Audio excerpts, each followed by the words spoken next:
የምትሳደቡ ልጆች አራዳንን እንዳትሉ። አራዳ እናቱን ያከብራል፣ እናቱን ይወዳል። እውነት መልካምነት አዝመራ ነው የህይወት ጎተራን የሚሞላ። ይህንን ፕሮግራም ያዘጋጃችሁ በሙሉ እግዚአብሔር ያክብራችሁ። ሰው በህይወት እያለ እንደዚህ መመስገኑ መልካም ነው። የደከመ መልካም ሰው እንደዚህ ሲመሰገን፣ ሌላ ደግሞ ይህንን መልካም ተግባር የሚከተል ትውልድ እንፈጥራለን። ሰይፉን የሚያከብር በስራው ሁሉ እሱን የሚያስቀድም ትልቅ ሀብታም፣ አዋቂ አላዋቂ ሳይል ሁሉን ይወድ ከዘመናዊነት ይልቅ ስልጣኔን የሚከተል ዘር ግንድን ወይም ብሔርን አሊያም ሃይማኖትን ሳይሆን አመለካከትን መሰረት አድርጎ የሚሰራ በእውቀት በዝና ባለው ሀብት የማይኮራ መልካም ደግ ሰው ነው። አንዴ ስሜ መጠሪያ ልጅ ስጠኝ ይል ነበር። ወደሳለ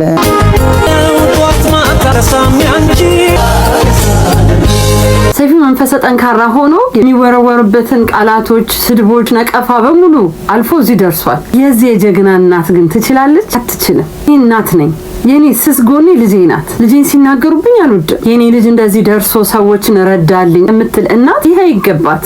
እውነት የምትሳደቡ ልጆች አራዳንን እንዳትሉ። አራዳ እናቱን ያከብራል፣ እናቱን ይወዳል። እውነት አራዳ ከሆናችሁ ራስን እናት ስትወድ የሰውንም እናት መውደድ አለብህ። እናቱ ስትሉ አካችሁ ጥሩ ነገር በሉለት። እናት ትደሰት። ራሳችሁን እናት እንደማስደሰት ያህል ቁጠሩት። መልካምነት ይከፍላል እና ሰይፉ ስራ ከፍሏል።